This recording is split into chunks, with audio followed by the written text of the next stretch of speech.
Hello, everyone. Today, our respectable guest, Professor Dr. Samir Kouro.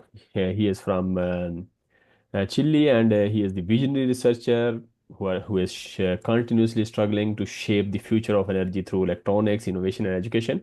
So, Dr. Kouro, we are truly grateful for you to have this to spare your precious time for this session, and we want to have your want to know about your journey so that you can share your insights just for the audience who want to do the same or just to guide them. So, Dr. Khoro, I want to tell that many IEEE awards and more than 14 years experience, and he is the associate professor at this stage.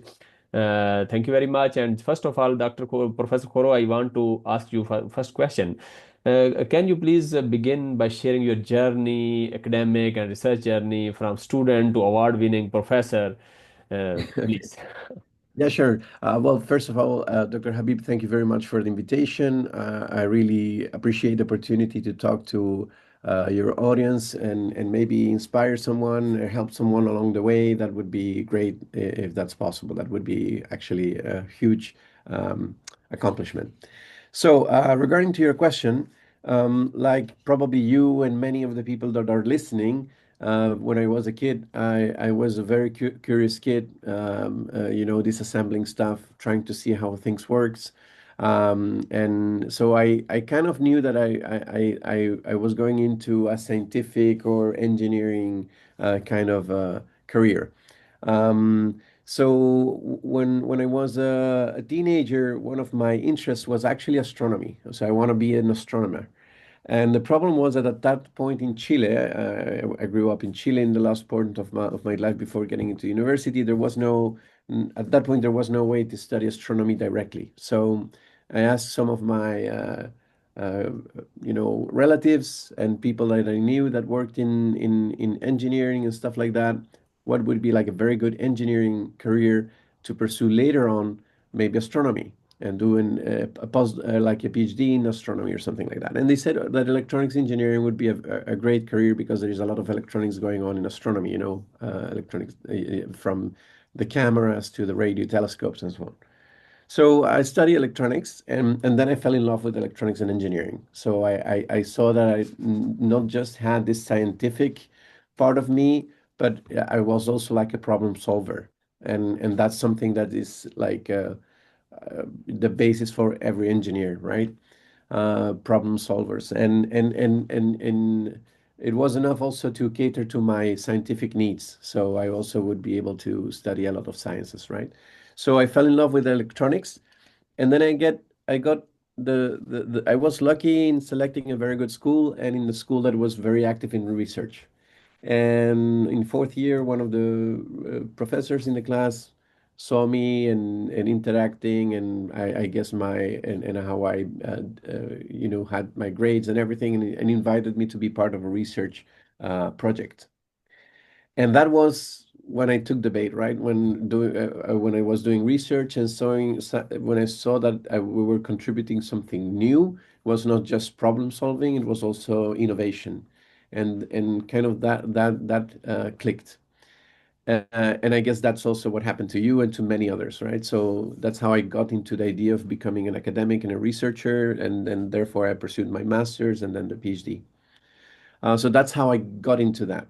What really was a little bit different for me than that is not like the usual, and that would be very difficult to do today, is that during my master's I applied for a grant, like a proper research grant of the Chilean government, which was unheard of. Nobody without PhD or postdoc without even having a contract as academic would apply for such a grant.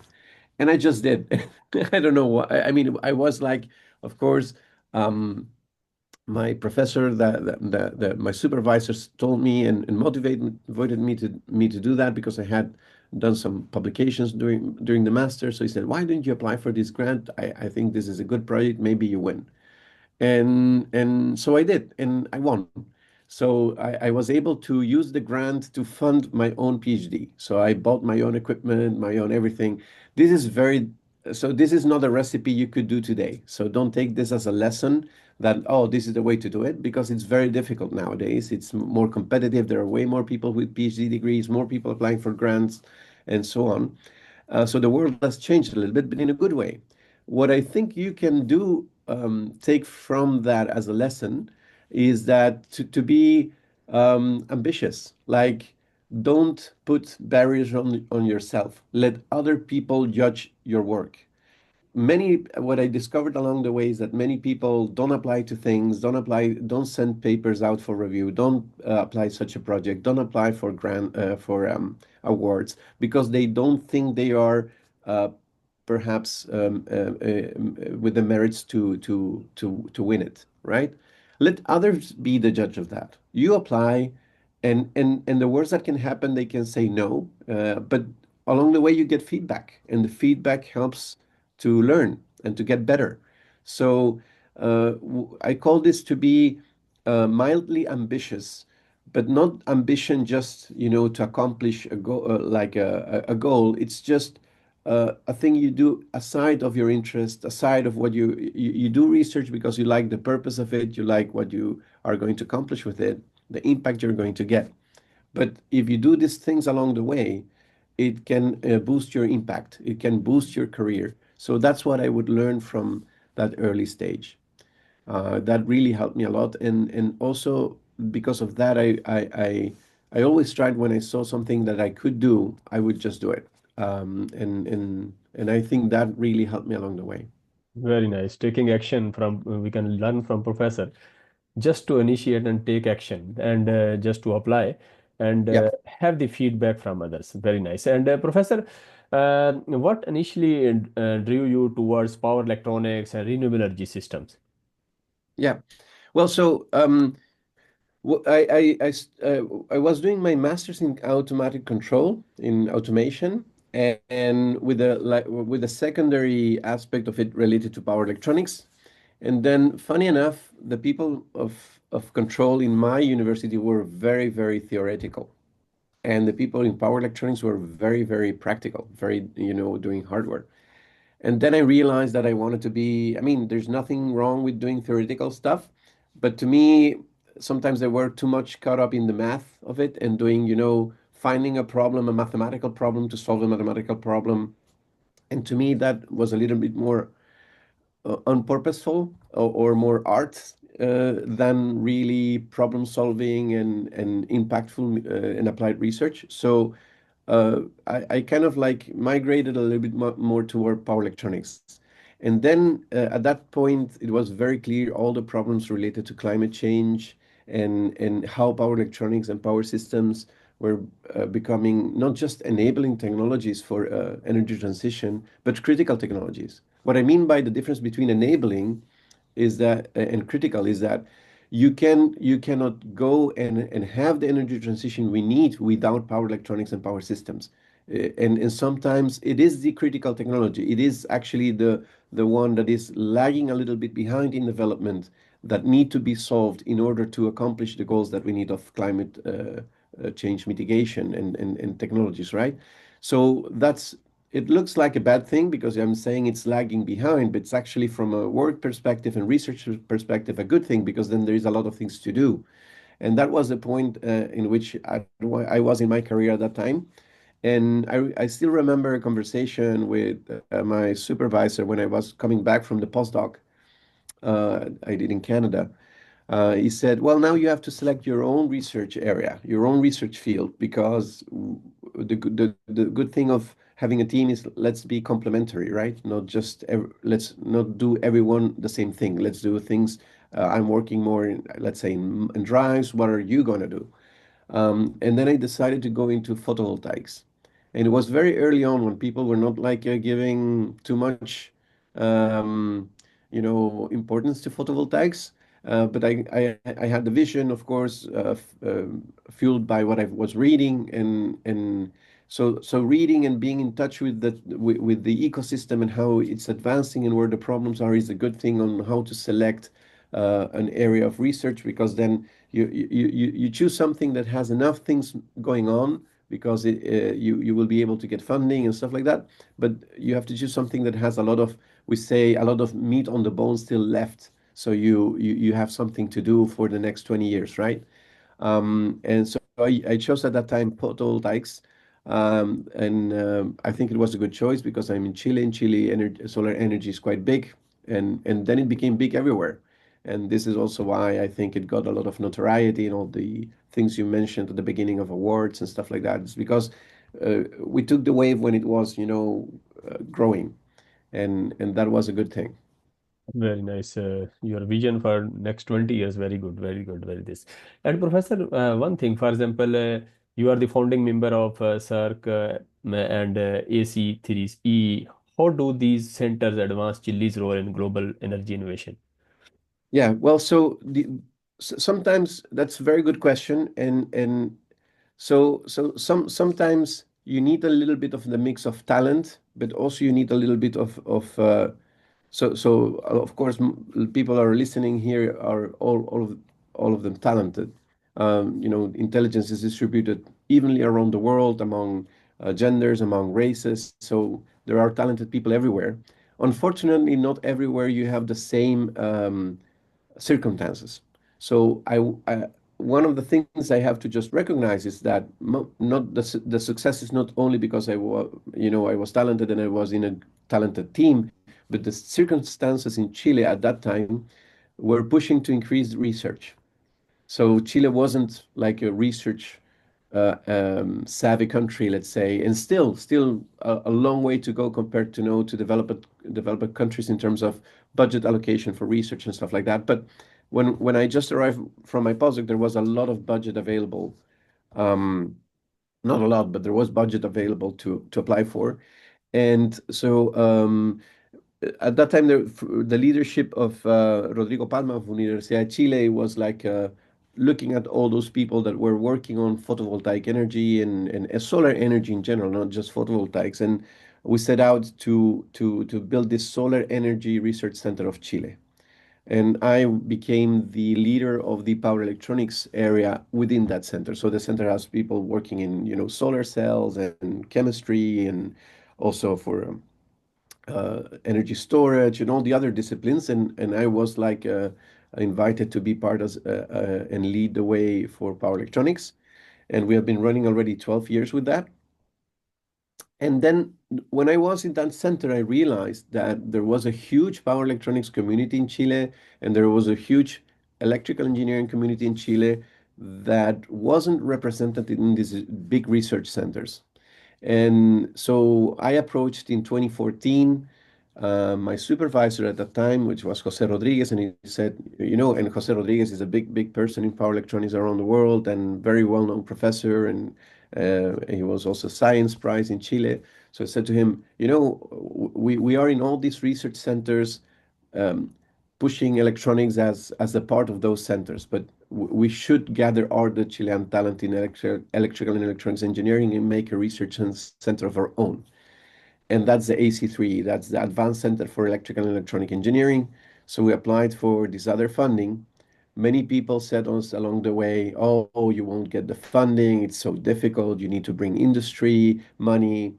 Around 30% of the grant needed to be from 20% of the grant needed to come from industry and stuff like that.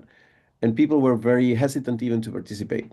So we really pushed forward with that, and we not just won the grant, but we won it in first place. And then what really happened is that instead of just getting 20% of money from industry, we have been able to have 30%. So we surpassed the goal set by the government. And since then, AC3 has become one of the leaders in Chile in applied research and doing stuff with industry and improving impact. We have grown from 20 researchers to 40 researchers with students and everything. We are around 160 people around in the center. And we even managed to build our own facility. So we got university money to build the building, and we got money from the government and from companies to build the inside of the building. And really, the facilities that we have, it's very difficult to convey through an interview, but it's fantastic. It's world class. It's something in Chile. It's not common, and it elevated the standard. So we back to your point on how SERC and AC3 came to be, they came to be through a vision, but also with the coming back to my early point, that there also a circumstance. You have to navigate not just with your talent, but also with the circumstances that are around you. So if the world gives you lemons, you make lemonade. But in this case, the world gave us, strawberries, and we made strawberry juice, right?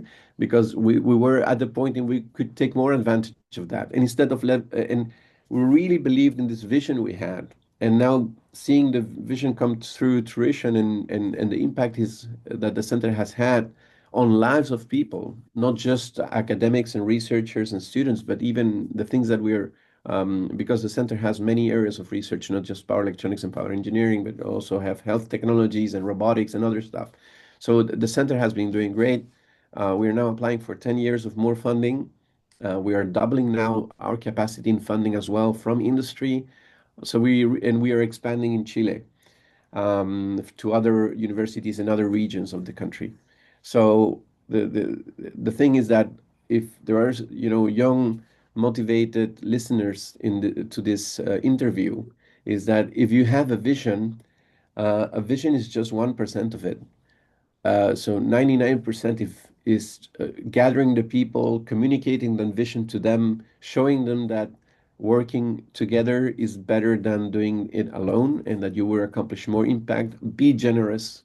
Sometimes you have to put your career aside for others, but at the end of the day, everything's rewarding and comes back to you. And what we see now is that what we have been able to accomplish as a group is way more than the sum of its part, and it's really rewarding. So if you have a vision like that, talk to people, find people with the same vision, same passion, and try to use all the circumstances around you. And if they aren't there, you can also shape circumstances. If your government or your industry, the ecosystem around you is not as mature and is not already there, well, you can make a change as well and also make that change happen. So it can take maybe 5 years, 10 years until the opportunities come, but I've seen people really accomplishing great things by just being persistent as well.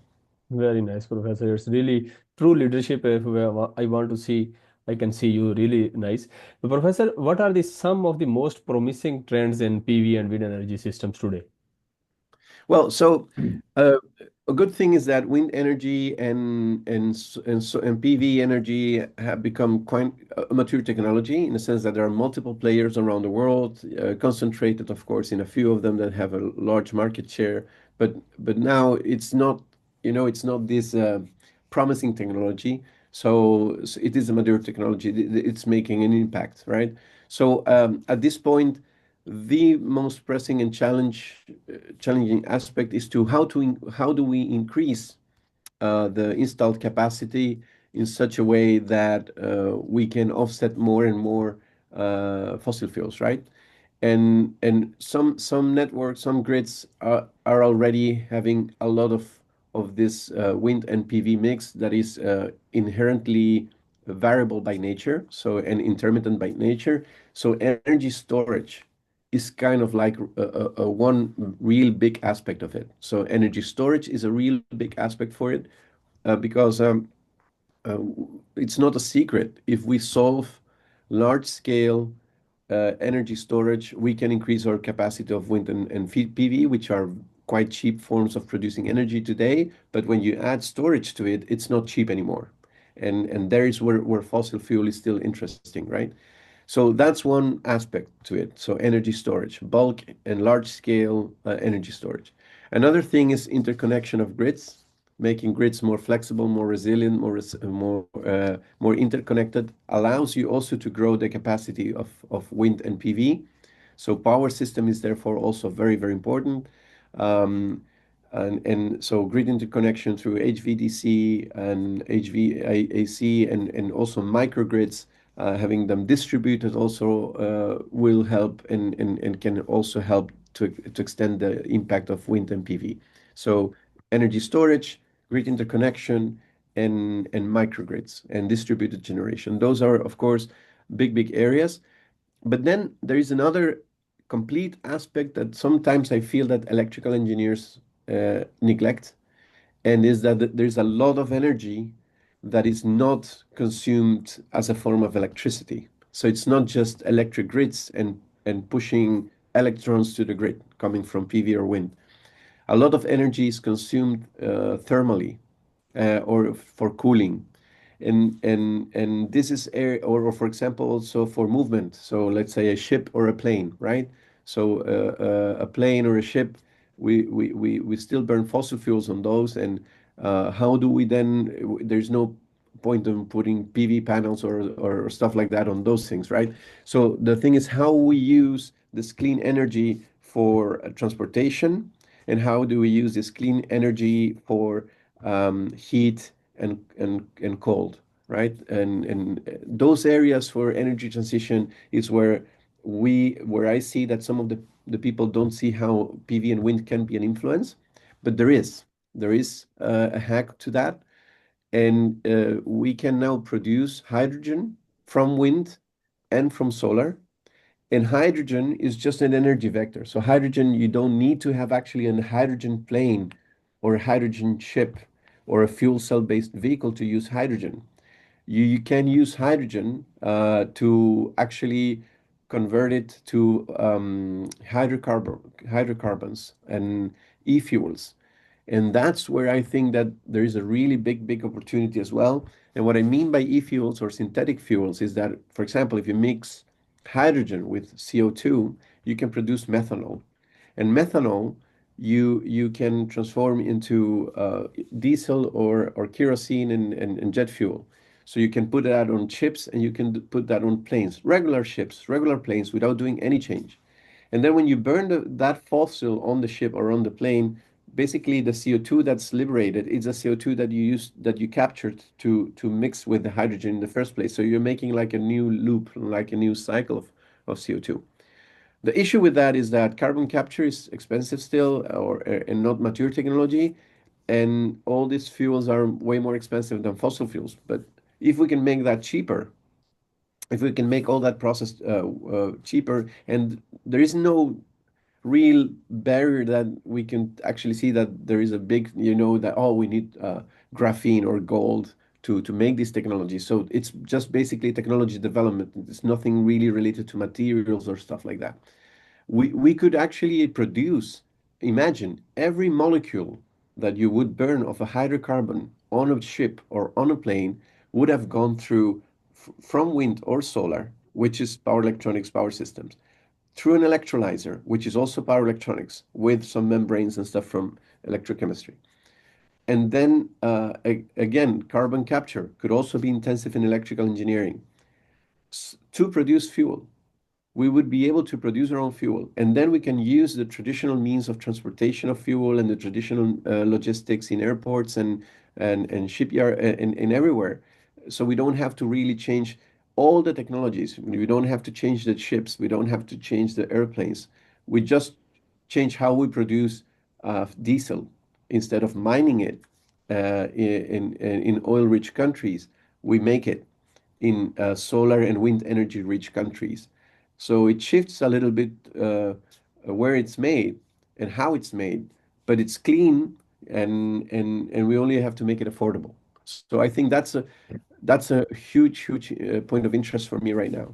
Very nice. It's very research areas universities can think on this. Very nice, sir.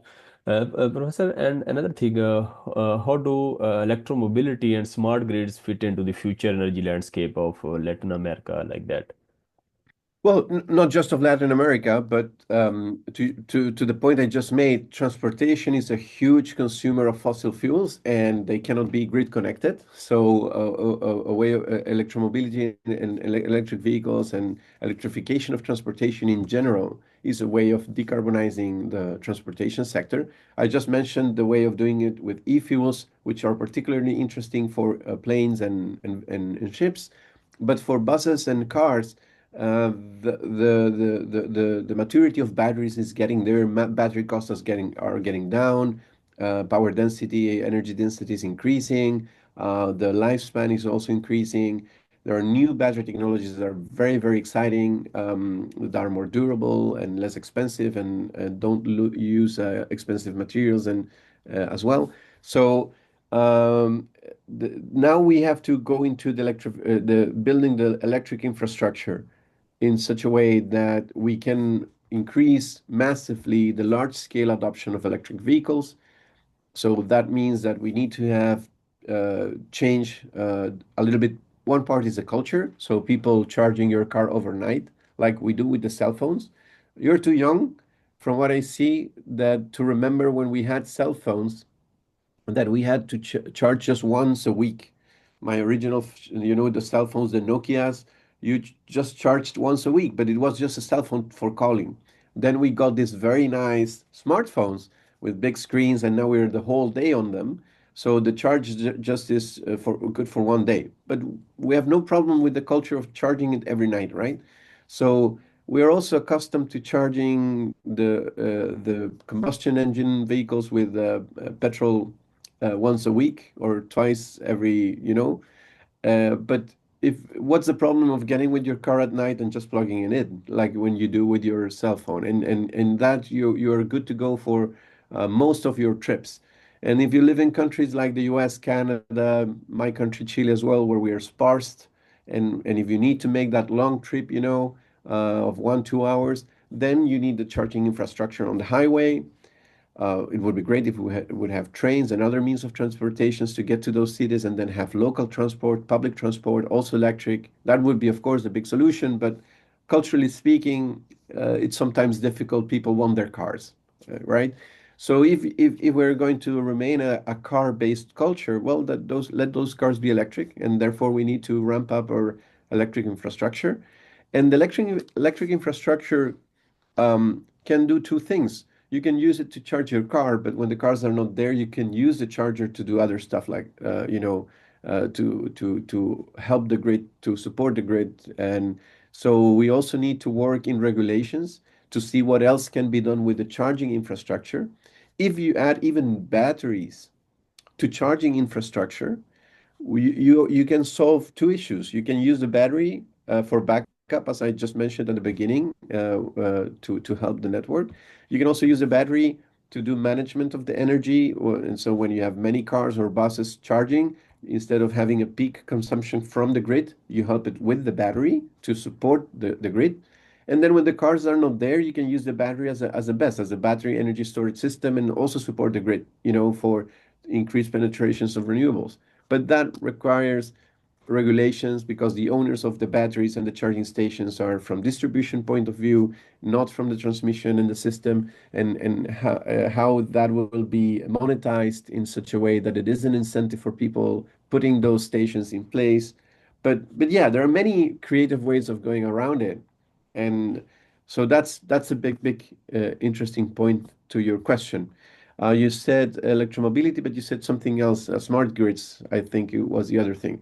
Well, the smart grid is just that, how we integrate the storage, the charging infrastructure, the distributed generation, and all the legacy systems in such a way that we can optimize it. Very And it nice. has to be, yeah, it has to be sustainable. And what I mean by sustainable is not just good for the environment. Sustainable means that no, I mean, it's socially acceptable, it's economically acceptable as well. So sustainable is that it can perpetuate in time, right? So it can remain in time. So if it's good for the environment, but some people in the transmission systems or distribution system, they are losing money with it, and it's not sustainable for them, and they will go out of business, then it's not sustainable. So we need to come up with business models in which having smart grids, and all these kind of things are in a way profitable for all the parts in the system. And this is easier for countries that have everything centralized or it's everything public or not. But in countries where you have privatized some of these sectors, then you need also make it, you have to work with the private sector as well to make it, of course, palatable for them as well. And so they would invest in this, right? Very nice. Professor, that's good, and there are a lot of questions, but our session going beyond 30 minutes, so we will have another session with my humble due request. We will Yeah, have sure. another session in future for you, and really, it's a deeply insightful discussion, and I don't want to skip the questions, but the final question for this session, Yeah. just your advice, because you, as a director of research, innovation, and entrepreneurship, and you also won the numerous IEEE awards. Yeah. The young researchers, advice for the international collaboration and for the young researchers, please. Final thoughts, please. Well, so what I really would give an advice is find purpose. So if you find the purpose that motivates you, then your work will become a hobby, and then you will do it. Uh, I mean, it will ramp up the way you do it because it becomes joyful. It becomes a mission in your life. So I really and it's not something that really people think, oh, it's so difficult to find your purpose, right? No, it's not that difficult. It's when you do stuff and you're having fun and you're enjoying it. Just pay attention to that. That means that's the purpose of that's something that really resonates with you.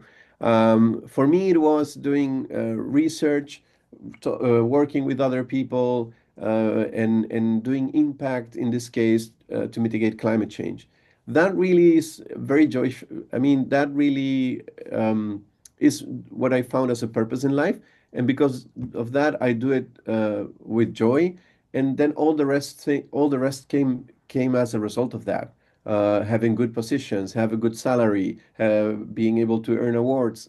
All of that was a consequence of actually doing I really like something I'm passionate about, something that's a mission for me. Because I wouldn't be, if there was like a deadline of for something for apply for a budget, and that meant final sprint of many days of work and not sleeping. I did it without hesitation because it was joyful, right?